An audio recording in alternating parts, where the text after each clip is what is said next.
Hey, what's good, everyone? Thank you so much for tuning in. My name is Landa Jere Morgan, and as always, and every week, I'm accompanied by my beautiful wife. Hi, my name is Rotunda Morgan. And you are tuned in to another episode of Living More with the Morgans. And you guys, as always, I'm always going to say it. I already know I'm going to say it. You can even say it verbatim with me. We got a good one for you guys, as always. Why? Because we know we got to come to the people correct. We know we got to come to you with something fresh, something new. Why? Because there's so much other stuff out there, so much junk, so much gossip, and we ain't finna bring that to you here on Living More with the Morgans. And so we got a good one, babe. It's been a little minute. Yes. We kind of snowed in right now. If you guys don't know, we're snowed in right now here in Texas, and I think, man, half of the country is snowed in. But you know what? We're gonna make the best of it, babe. We keeping warm, we keeping snuggly, we keeping, luscious and nice, and we keeping it sexy here in the snow here in Dallas, Texas. Yes. So, but today we want to always thank you, first of all, for tuning in to Living More with the Morgans. And you guys have been hitting up the YouTube channel. You guys have been subscribing. But if you haven't subscribed yet, I don't even know what you're waiting on. You guys are supposed to be tuning in and subscribing. Hit that subscribe button here at the bottom. Hit that bell icon for notifications. So every time that we go on or every time that we post a new video, you're the first one to know. And you want to be in the know with everything that's going on with Living More with the Morgans. And if you're not following us on our social media platforms, you guys, we're all over the place on social media. I mean, all over the place. Yeah. We're on Facebook. We on TikTok. We on Pinterest. We on X.com. You name it, we on Instagram. You name it, we on Threads. We're also on that, you guys. And Our heart. Well, I haven't even got to the podcast yet. We haven't got. We are all over social media, you guys. And so you can find us by simply typing Live More Morgans or Living More Morgans, and you'll find us on all of our social media platforms. You can also hit our website up. The link is down at the below. It's www.livingmorewiththemorgans.com. And you can also listen to this podcast. You ain't got just to view it, but if you're on the go right now, if you at the job, you're at work or whatever, and you ain't got time to really watch it, you can't get on your computer and watch it at the job, you can always put it in your ears, y'all, and tune in.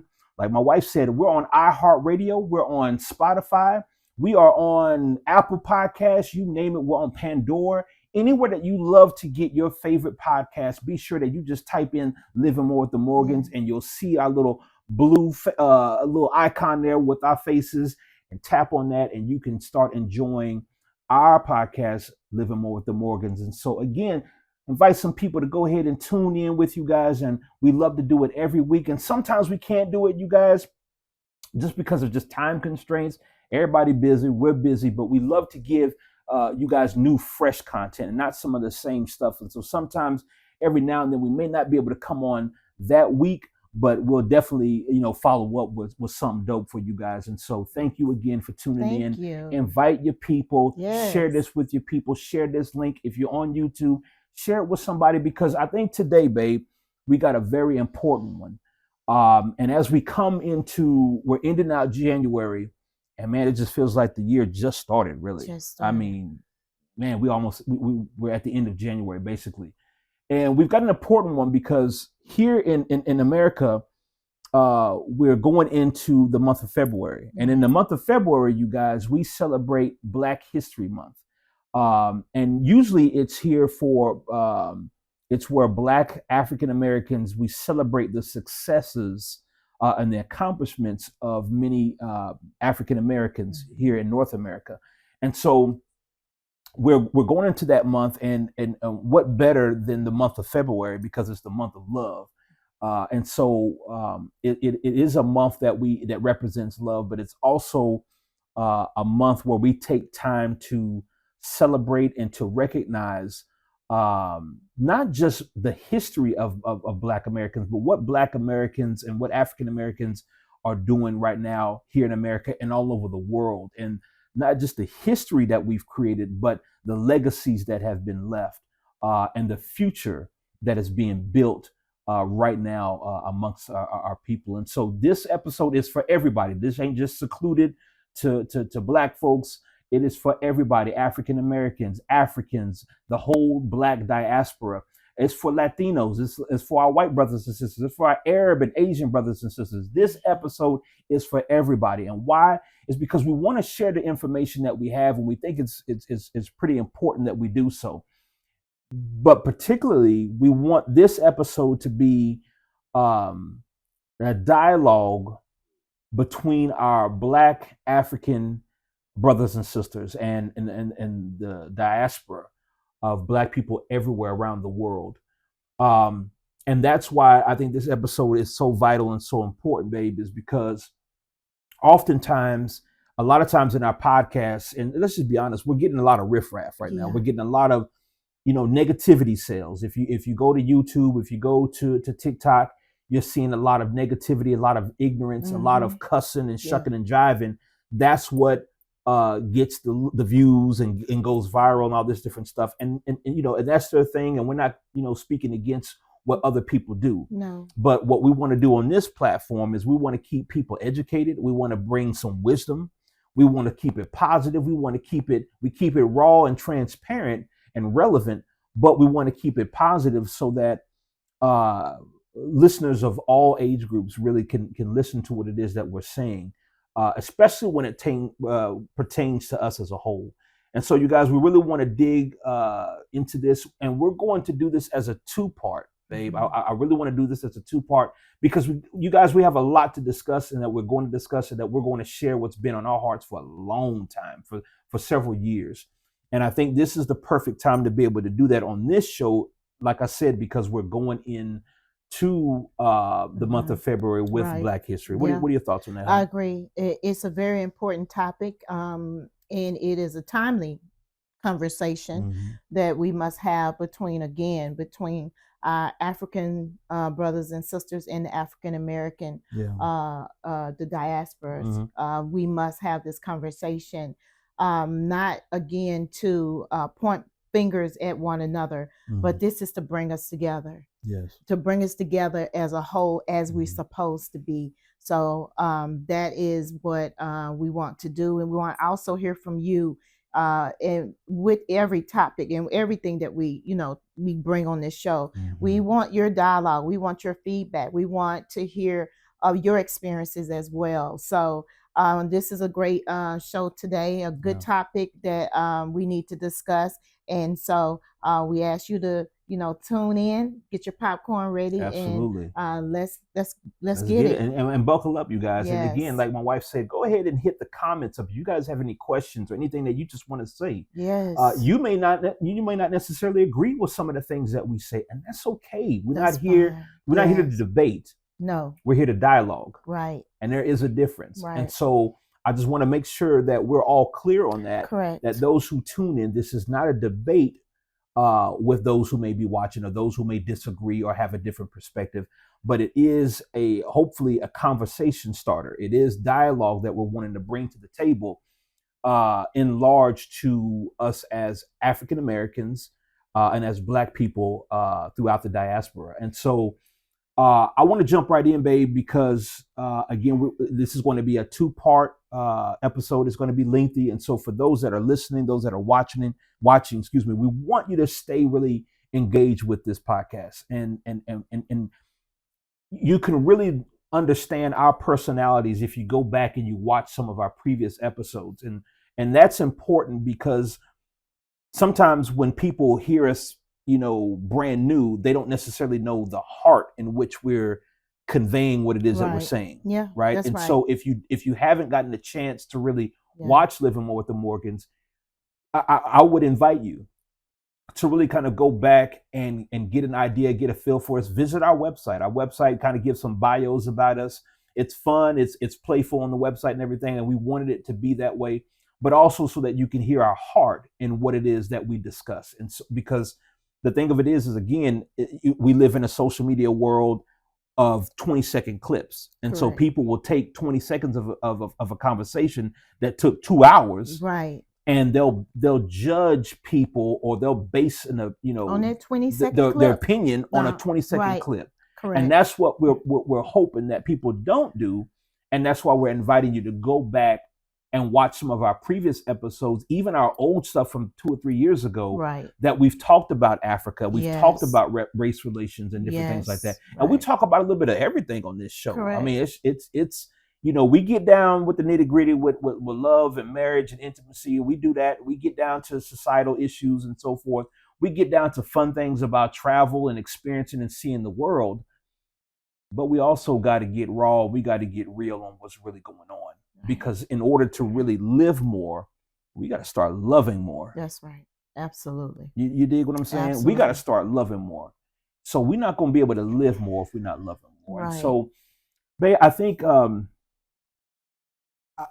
jumping into this, I think one of the things that I really want to do with our audience is kind of give them some back history as to why we're even doing this show. But over the past 7-8 years, how we've gotten to the point to where we have been able to lock arms with our African brothers and sisters in other parts of the world, particularly in Africa, and how that came about. And so I think sometimes us as African Americans, we don't tend to really venture out. Right. Mainly in part because we have been made to feel as if we shouldn't venture out. That we need to stay in our place, stay where we are, stay within our little 5-mile radius of where we grew up and where we know everybody and everybody knows our name. And we kind of stay put in these invisible parameters. But I think one of the blessings that we were fortunate enough to be able to do was travel. Right. And travel to the continent of Africa above all places. Right. And we've been fortunate to see Asia. We've been to China. We've been, throughout Europe and, North America and so forth. But to really be able to step foot on the continent of Africa was special for us. Yes. And just to kind of give you guys some back history, our first time in Africa and touching the continent was back in 2018. And we went to Kenya. And that was our first time in Kenya. We flew into Kenya through Dubai. And we were there doing business, but we were also there with an orphanage that we were sponsoring and doing some work with as well at that time. And so we touching down in Kenya, even flying over Kenya, I can remember, babe, the video that I took, filming the outside of the window and how the plane was coming into Nairobi from Dubai. And just remembering in my mind, I was saying to myself, like, I'm in Africa's airspace right now. I mean, we weren't even on the ground yet. I'm just like, yo, we're in the air over the continent. That was enough for me to just go nuts, right? Right. And so coming in and touching down, I knew one of the things that I had in my mind to do was I wanted to kiss the ground. And because I made it back to the continent where my ancestors came from, where humanity started. So special. Yes. And I wanted to pay that homage and give that honor to the continent and to the people. And that's what we did. And we landed in Kenya late at night. And we were in for some experiences. And family, hear me good when I share some of these experiences. Again, to know our heart and why we're sharing the experiences is not to demean or degrade. It is not to point the finger or to make anything in Africa or in Kenya belittled. That is not the heart. But we had some experiences just getting off the plane where it came to, hey, you guys are from America. And some of the people there in the baggage and in immigration saw money. Right. Right. Right. And they're going through, the luggage and everything.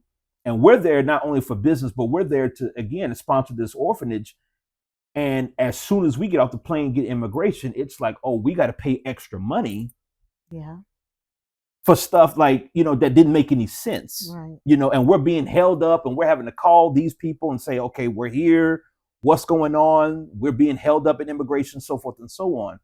And so those are some of the things that we kind of, do you remember that, honey? I remember that. I remember that. Yeah, they wanted to our suitcases. They were like, "Well, you need to get them wrapped, Yeah. wrapped in some Yeah. like saran Saran wrap, wrap, right. And we were like, "No, we don't need all that. We don't Hmm. pay for our luggage to be on the plane, and we're good." So we had to come to the understanding that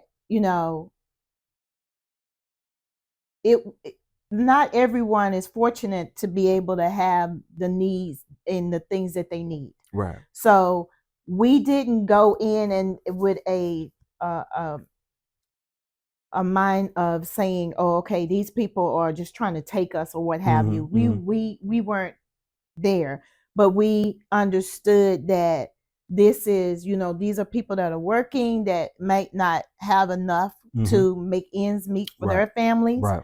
So that was how we, you know, kind of handle it. Because I mean, and honestly, was it a bit frustrating? Of course it is, Yeah. because you're coming back to where your ancestors were Right. originated from, Right. and it was already overwhelming in that Right. sense, because we were so excited and so grateful to be there Mhm.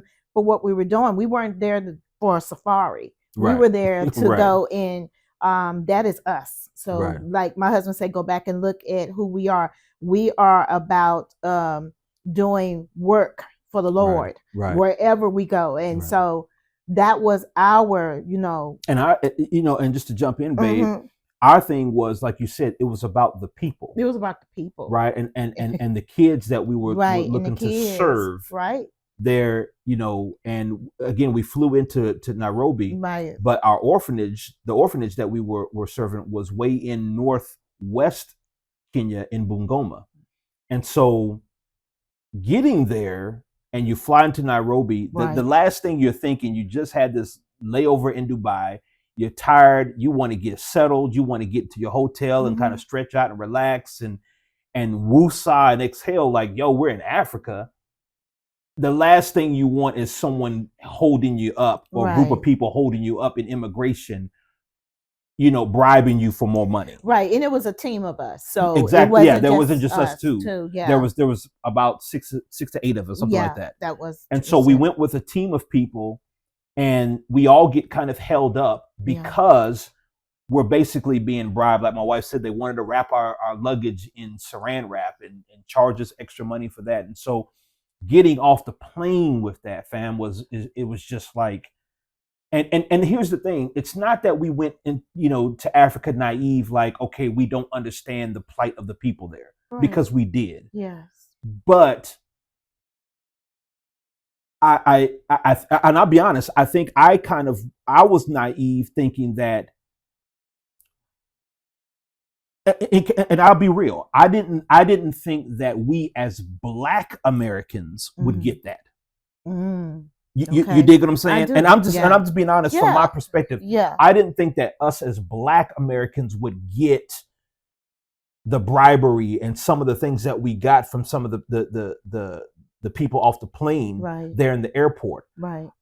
I honestly, and in my ignorance, I honestly was thinking, okay, white folks will get that, right? I'm just being real. Right. White folks and Europeans would get that treatment. Us as Black Americans, I didn't think we would get that. I was thinking that it would be more of, hey, welcome home, welcome to Africa, welcome to Kenya, yada yada yada. We want your experience to be dope and fly and everything that you want it to be and everything you envisioned it to be. And so that was a bit disappointing.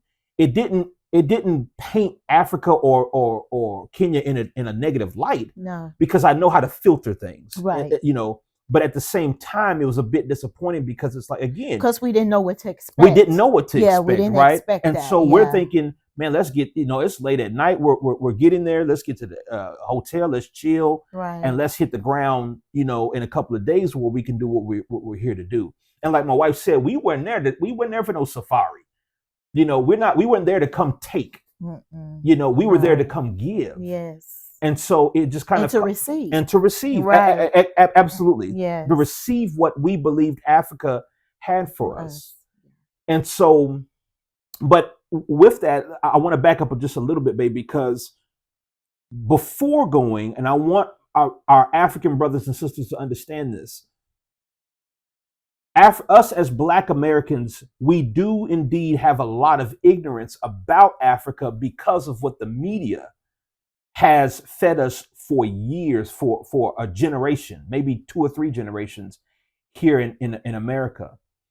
Now, that's not to make it an excuse, but it is a reason why. It is a component as to why certain ignorances and prejudices were built up in us as Black Americans against our Africans, brothers and sisters, and probably vice versa. If we're going to be real honest on this podcast, vice versa. And so the narrative was painted for us, especially, I know, and we grew up in different times. You grew up in the 60s and 70s. I grew up in the 80s and 90s. But that ignorance and that propaganda against Africa was still being perpetuated in our media, and that narrative was still being painted that, hey, and we're seeing, and let's be honest, we were seeing the imagery being painted as poor, needy. You got kids with no clothes on, with big bellies, flies are everywhere, people are living in grass huts, and begging for food. There's pestilence everywhere, there's disease everywhere. That's and the pictures are all grainy and orange looking and desolation, everywhere. And so that is the imagery that our media here in America was painting of Africa. And so, unfortunately, when that's all you see and that's all you're being fed, you're being fed a healthy dosage of ignorance. Yeah, and your mind is being shaped and formed. Bingo. Into seeing that, and that is how it is. Right. All over the continent. And that's how they want it to. Right. They want to shape it. Not that just way. In Kenya, but they wanted us to believe that about the entire continent. Right. And so.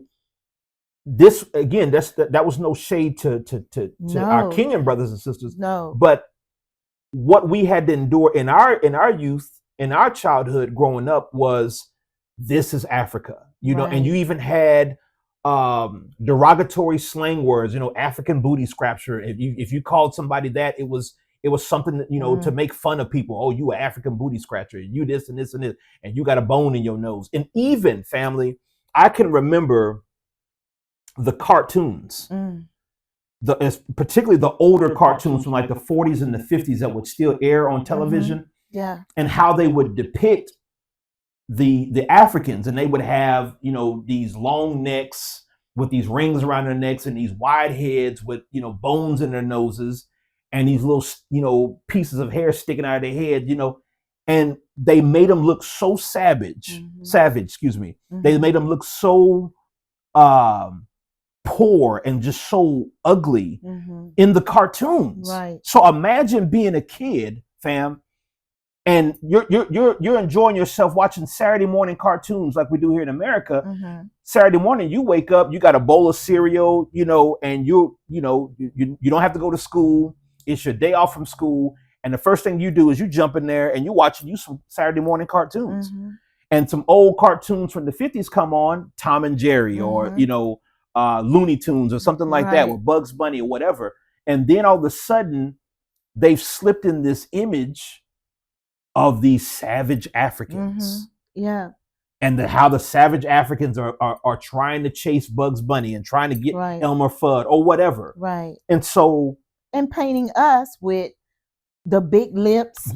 Absolutely. The black faces. And as if we, shucking and jiving. And making us, reducing us down to we're nothing as well. Right. So the media was definitely forming the narrative, of who we are as to the world and who Africans are to us, because it's all to do what? To keep us separated, to keep us ignorant, to keep us from knowing who we are, and to come together to say, wait a minute, something's not right here. Why is it so much about us as African and African Americans? Why around the world is it so much about, people like, oh, they're black people or they're Africans. Mhm. Don't touch them. Don't be Mhm. around them. Mhm. Oh, they this and they that. Why us? Mhm. That is something that we're going to talk about on the show as Absolutely. well. Why us? And why was it so much about trying to keep us apart and trying to make the world look at us as we are less? And why was it such? Why was there such a concerted effort to target the division The between us, division, right? and then perpetuate it with, again, and you guys, it wasn't just through media. Like I was saying, it was through television shows, it was through cartoons, it was through, I mean, and you're getting kids early. Yeah. Kids are sitting there watching cartoons from 4, 5, 6 years old and on up. And you're seeing this in your cartoons where, like my wife was saying, the depiction of black people here in America was, we got these big heads, big old full lips, painted in blackface, and we're shucking and jiving and dancing and singing for the white man. That was in our cartoons. That was in our television shows. Yes. So can you imagine?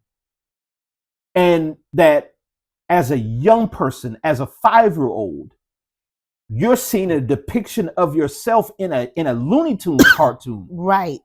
Or a Tex Avery cartoon or Tom and Jerry. Right. You're seeing this in a cartoon, something that you're supposed to be laughing at, something that you're supposed to be innocently watching as a child, to laugh and to have fun with. And they are bleeding that message to you through laughter or through this imagery that you're less than. Right. So when we did get off the plane, of course we were greeted with welcome. Mm-hmm.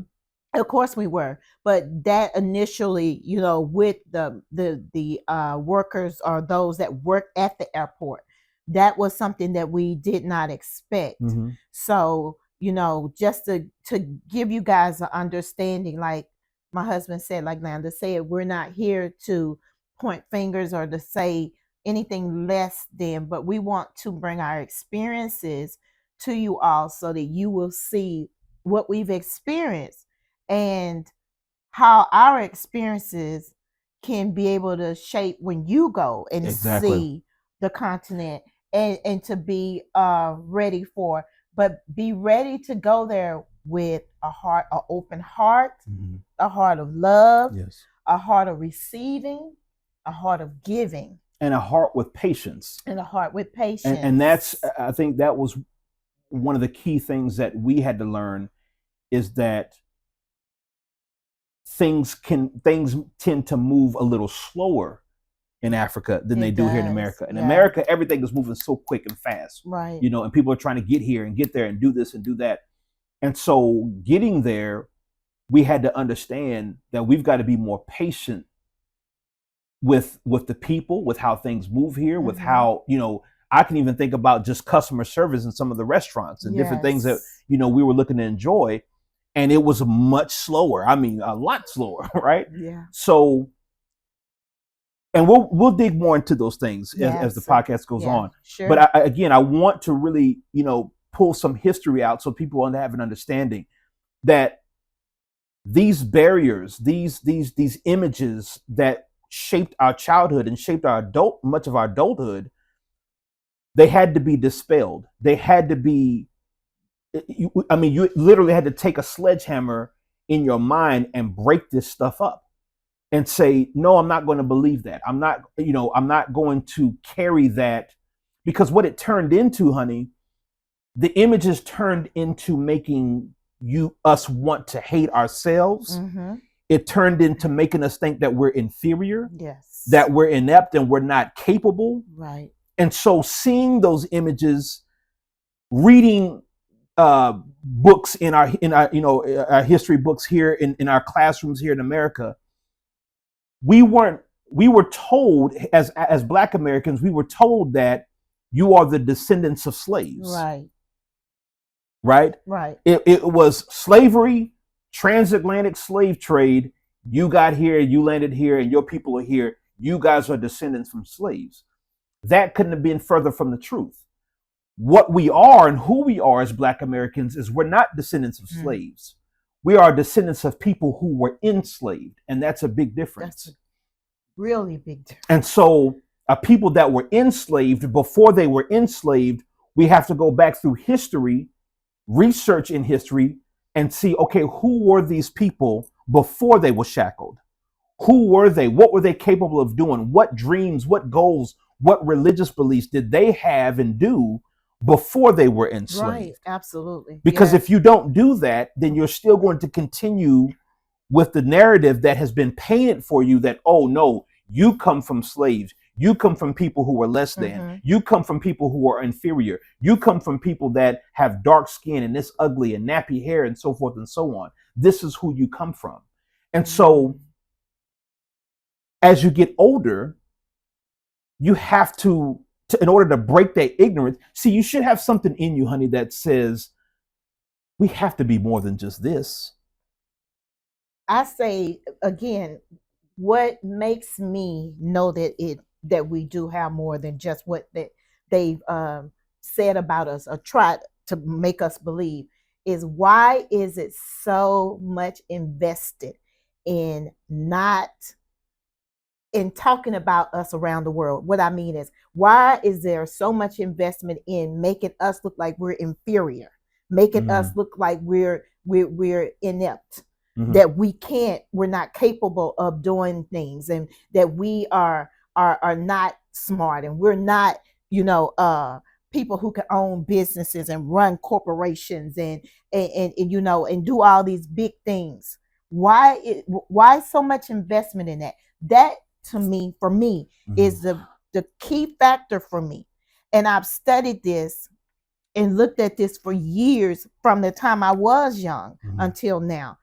What is the common denominator here? You understand? I think that you don't enslave a people that are weak and then bring them to a place to carry out what it is that you're not capable of doing. Right. You understand what I'm saying? Yeah. You enslave a people by force. See, our ancestors didn't have the weaponry to fight back. You couldn't fight cannons. You couldn't fight warships. You couldn't fight guns and gunpowder. Right. You couldn't fight that with spears made out of plants and wood and goat skin and animal skins. You can't fight that when they're coming with heavy artillery. And so think about this. When the Europeans are on the ship, they have the shackles packed, meaning that its intention was to already put these people in bondage and overpower them and conquer them. Right. You don't pack shackles if you don't have the intention to shackle people once you get to the destination. Absolutely. You understand what I'm saying? You already have a plan on how they're going to be stacked and lined up on these boats. Right. So the plan was already in place before they even set sail. Right. You don't do that for people that you think are less than you. You do that for people that you know that can overpower you. That can, exactly. Yes. You do that to a people that you know they don't have the heart of evil in them to go face to face and toe to toe with you, or they don't have the weapons to go toe to toe with you. And so because they don't, and because you're and here's the thing. Europeans did such a horrific but magnificent job of making the rest of the world look through their lens at Black people. You understand what I'm saying? Yes, of course. Whoever controls the narrative controls the people. That's it. You understand what I'm saying? Oh, yes. So if you can control the narrative, if you can say, hey, these are the savages. Right. Okay, but you came and did the killing. Right. You came and brought the diseases. Right. You came and brought the savagery where you came with weapons and guns and came raping and doing this and selling and pillaging and all this stuff. You came doing that, but you came and painted a narrative to the entire world that these are the savages. Right. These are these are the ones that are wrong. They even did that here, and we're gonna get raw, fam. Here in North America, with the indigenous Native Americans, in our media, in our television shows, in our Cowboys and Indians television shows, the Native Americans were the bad guy. Mm-hmm. You understand what I'm saying? Yeah. Yeah. It was Cowboys versus Indians, but the Indians, quote unquote, which are ignorantly and wrongly named because Christopher Columbus named the indigenous American people that were already on American soil, named them as Indians because he thought he was in India. The Native Americans here were painted as if they were the savages and that they were the ones that were the evil ones against the Cowboys. Right. So again, think about it. If Hollywood is painting this picture, if the media is painting this picture, if entertainment is painting this picture, that the people who were already here on American soil before the Europeans got here, they are the ones that are evil and savages and they're brutes and they're out for blood, then guess what people are going to believe? Yes. They're going to believe that. They're going to believe that, oh, the innocent white-skinned, woman was taken by the brute Indian man, and he wants to kill her, and he's looking to rape her, and all. And so that was not only done to indigenous Native Americans here in North America, but also to our African brothers and sisters around the world, particularly there on the continent. Yeah. And so like you said, there feels like there's a target on us to where it is intentionally made people to believe that we are the ogres, we're the brutes, we're the evil ones. This skin color is somehow associated with evil. I have to think, fam, when I look at my wife and I look at her golden brown skin,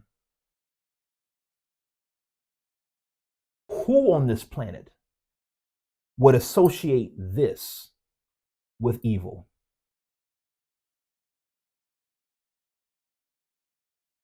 Unless you were forced to believe that. Unless you were pushed that narrative so much to where you would look at a group of people and be made to believe that they are evil, they are less than, they are dumber than you, they are stupid, they don't have any morals, they don't have any value, they're 3/5 of a human being. And these things were written in our legal constitutions, in our documents, by founding fathers of nations. So again, I wanted to give this back history, babe, before we really go in, is because we had that ignorance. Right. We had that, man, I don't want to do nothing. I don't want to have nothing to do with them Africans. They don't want nothing to do with us. Right. Because it was made for us to believe that, hey, if Africa and our brothers and sisters in Africa really loved us and were really looking out for us, they never got on ships to come back and get us. Right.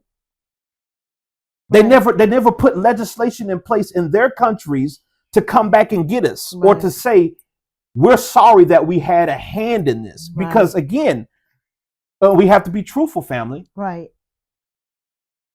You don't go and ambush a nation and take people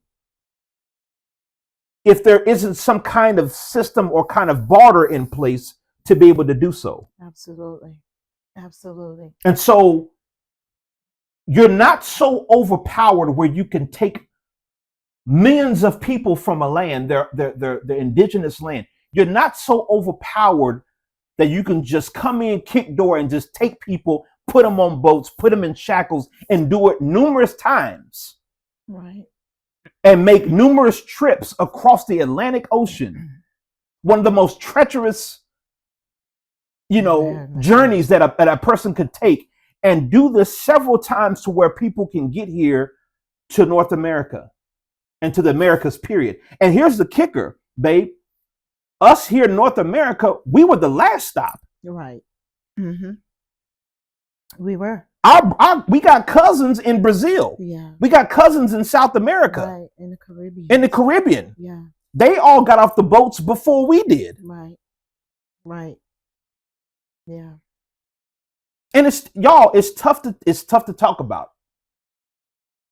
But it has, this conversation must be. It has to be. It must be, because I think once we start to tear down all of the bad that has been said and has been done, and to get into the healing part, because honestly, we as African Americans, I can say this, my grandmother was enslaved. My grandmother on my mother's side, she lived to be 109 years old. Grew up with her, knew her, and what she went through, and the things that her and her husband went through, and the land that was taken, and how they had to endure, and all of that. I was really mad for years. I'm just being honest. I was really upset with my African brothers and sisters. Why did you guys do that? Why did you allow your people to be taken? Right. For what? A few shackles or whatever. And I was upset and I was angry. And I remember telling you early on, I don't want to go to Africa. I don't want to see Africa. I'm not interested, because I was upset. I saw my grandmother, 109 years old. They had all these children. They worked in the field. They were sharecroppers, all that. She was, thank the Lord, she lived. She didn't die until 2006.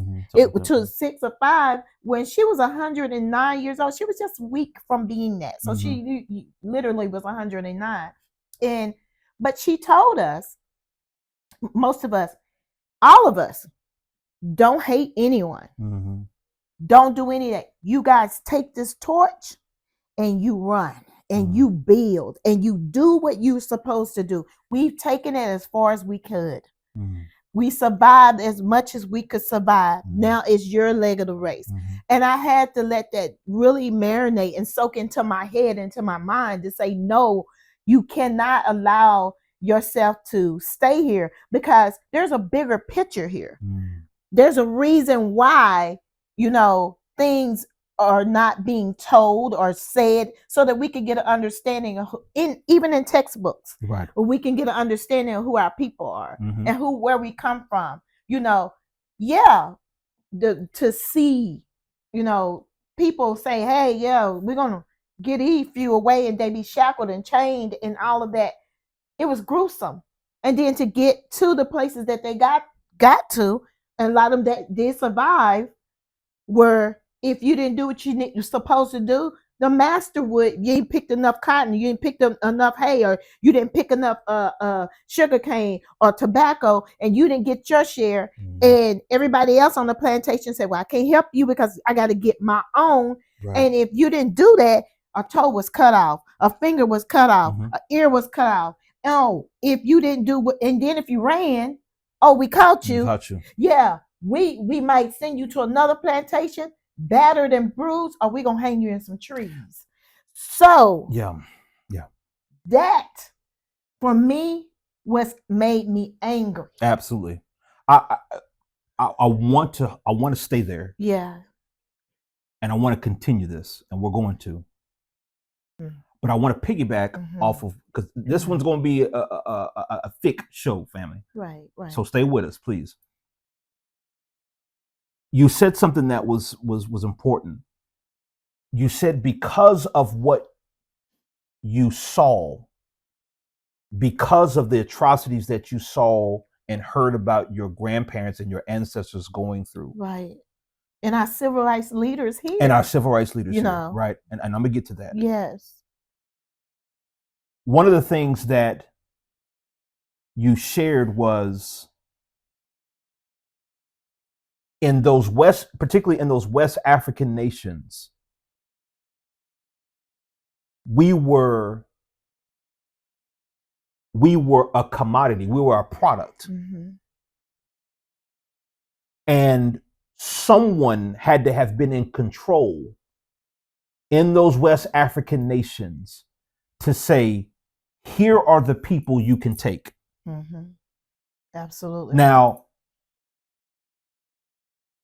today in America, today throughout the world, that's the conversation that is tough for people to have, particularly among Black Americans and Africans. Yes, it is. Is that we didn't get here on our own volition. We didn't swim over here because we wanted to. Right. How did we get here? Right. As Mm-hmm. Black Americans? Mm-hmm. And so if we don't deal with that, and I know there's going to be people, all get over it. That was hundreds of years ago, so forth and so on. But you still have to ask the question that these are our people that were pulled apart and divided mm-hmm. from their original homeland. Mm-hmm. The Native Americans are still here. Right. They're still and they've suffered atrocities. Absolutely. And they have suffered rape, and they have suffered things be pillaged mm-hmm. in their community. But at the end of the day, and this is not a consolation prize to them, they're still on their own land, if you will. Right. Right. They may not have control of it, mm-hmm. which they don't, but they're still on their own land. Right. Okay. For us as African Americans, as Black Americans, and we have so many different titles for us: Black American, African American, Afro American. What are we? Right. We're still trying to figure out who we are, where we come from, because at the beginning of all of this, someone somewhere made the decision that you can take these people. Mm. And if we're not going to deal with that issue, if we're not going to put that topic of discussion on the table, then we can never lock arms for real. Right. That's right. We can never have true progress if we do, and it's not to point fingers, it's not to point blame. No. It's not to say, oh, we're still mad and it's not for that. No. But there is some responsibility, there is some accountability that needs to come into place here. That's right. That's right. Because in with the accountability, the healing begins. The healing process begins when there is accountability. Yes. Okay. It's like, oh God, it's like a man who inappropriately touches a little girl or a little boy. Mm-hmm. And that little boy grows up to become a man, or that little girl becomes a woman. But she's got issues, and she's got trust issues. Mm-hmm, mm-hmm. She's got things that she's gone through that still hurt her, even though she's older, even though it's been years since that incident happened with that man that touched her inappropriately or touched him inappropriately. There are still some psychological issues, mm-hmm. emotional issues mm-hmm. that young adult has, or that older adult has, because of what happened in their past. So you can't just dismiss the fact that, oh, well, that was years ago. That person touched you when you were 2. Yeah. That shouldn't still have an effect on you now that you're 52, but it does. And so so that person still needs to be held accountable for the innocence that he took away from that little boy, that little girl, by touching them inappropriately. Right. But you wouldn't say, oh, well, no, don't worry about it. Just get over it, and pull yourself up by your own bootstraps and keep going. And it's not necessarily that you need the apology mm-hmm. to keep going, mm-hmm. because you may never get that apology. It's not necessarily that you need that, but the acknowledgement. Babe, come on, you saying the it. Acknowledgement. The acknowledgement of the fact that, yes, I did touch you inappropriately. And this is why I'm suffering from this. Right. We both did our ancestry. Mm-hmm. Well, my brother did ours. So, yeah. And we both found out that we, from West Africa, Nigerian. I'm 38, you're 34, correct? Percentage. And when we found that out, I mean, it was great. We were so in awe, and we're grateful, and show, and it breaks it down, right, of all of the percentage that you are in this, and all of this. And I think you even found out your tribe that you were from. So this all brought us so much joy, but I know that also other people want to know where they're from and want to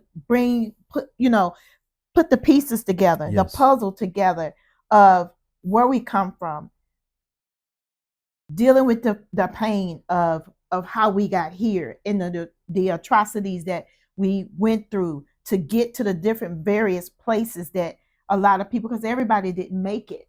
Some people were thrown overboard, right. And it's a psychological thing. This is what I'm really saying. This is psychological. Like you said, the analogy that you gave of someone that has been molested. You can't tell a person, oh, get over that, blah, blah, blah. It's over. It's happened 50 years ago. It has shaped that person's life. Yes. It has shaped how they look at themselves. It's shaped how they look at others. If it's a man that touched you or a woman that touched you, what I'm saying is it has caused psychological effects that we are saying we're ready to heal. We're ready to come together as a people. Yes. We're ready to be able to build each other up and build up the continent from which we originate. And we're ready to bridge the divide. Exactly. That we didn't cause. That we did not cause. We're not responsible as Black Americans. You as our African brothers and sisters are not responsible for that. We did not cause the divide. No. But we will be responsible if we perpetuate the divide, and we knew better and we didn't. Right. Right. We have the tools now, the technology now, to where we can bridge the gap. Yes. And dispel a lot of our ignorances and deal with our ignorances. And we're going to get more into this as we get into the program. And y'all, we've been on this for just, almost an hour. And that's why I wanted to really break this down in multiple parts for the people. And so I really want you guys to stick with this one. We're going to have part 2 on this. We may even have a part 3, because the reason why is this is such an important thing. And we can gloss over it and say, oh, well, no, we don't need to go back and relive the past, and we don't need to go back and touch on that. And a lot of people, there are people who think like that. And that's unfortunate, because like my wife was saying, there's some accountability. Right. That with that accountability, that factors into the healing process that is needed for both sides. That's right. Not just the one not just the one that was molested. Right. But the one that is the molester. Right. Absolutely. You understand what I'm saying? Absolutely. And so if there's no acknowledgement of the two, that this was an atrocity, these were things that were put in place that damaged a people. If we don't do that, then we can't really build together. We can't really it'll be unity, but it'll be unity on the surface. Right. We'll do a couple of business transactions together. We'll help a couple of needy people or whatever, but it won't be real cohesive, true unity, true genuine unity until we get to the root of the issues and the root of the problem. And you have to confront those things first. You have to. If you're not willing to really truly confront the issue of what is wrong, it's just like a sickness, an illness. The thing of it is that doctor is coming to you with that diagnosis or that prognosis or whatever. He's coming to you saying, this is what the problem is, and this is how we have to attack it from the root. Because if we don't attack it from the root, it is liable to come back again in the future. Absolutely.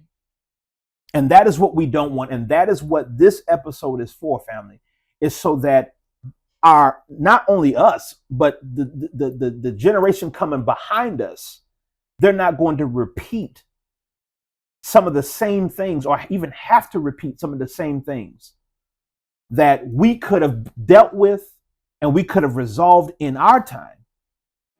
And so, family, I know this was long. Don't go anywhere. We're going to be right back with more Living More with the Morgans. We're going to take a quick break and we're going to come right back. Stay tuned. Today, people and business owners have a ton of options to choose from when it comes to web developers, graphic designers, social media marketing, branding, and the list goes on. And that might not be such a good thing. What if there was one company that you and your business could trust that could provide all these services at prices that won't eat up your business capital before it gets off the ground? From logo design, branding, custom website development, hosting, social media marketing, print media design, and more. Infusion does it all under one roof with a team of professionals that are just a phone call away. Infusion Design Solutions, the infusion of exceptional design and affordability. Visit us online at infusion.com. All right, you guys, and we're back with Living More with the Morgans. We've been having a good conversation, a very deep and intellectual conversation. And you know, I think it's timely. I think this is necessary. It's needed. It's a little raw. It's passionate, but I think it's necessary. And I think that it's going to help really, again, like we said, bridge that gap and bridge that divide. And I think that it's the bridge that all of us want. Right. Right. All of us want it. Right. Right. And I think if you have any kind of love in your heart, any kind of, you know, you want to see people better, you want to see the world better, you have that in your heart to say, okay, what can I do better? What is it that I need to know about you? And what is it that you need to know about us so that we can do better? Right. You know, and this is what this is about. And so you guys, thank you so much for staying with us on this episode. This is part 1, and we're going to come back with part 2 with more of this discussion. We just really getting started, fam.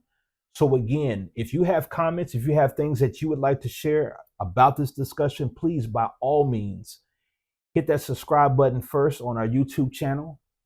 Hit the notifications. That way you can stay tuned and you can stay connected to us here on YouTube. You can also hit us up on our social media channels. You can find us all over social media. And you can also go to our website at www.livingmorewiththemorgans.com. We want you to comment. We want to share this dialogue with you. We want to get your thoughts. Are there some things that you disagree with? If you do disagree with, that's fine. This is what this is about. This is dialogue, right, not debate. Right. And so we want to do this because we want healing. Right. We want healing, we want direction, and we want it to be better than what it has been before. Yes. That's the purpose of a conversation like this, you guys. And so, again, thank you so much. Stay tuned for part 2, and we'll be back with you. Thanks for tuning in to Living More with the Morgans.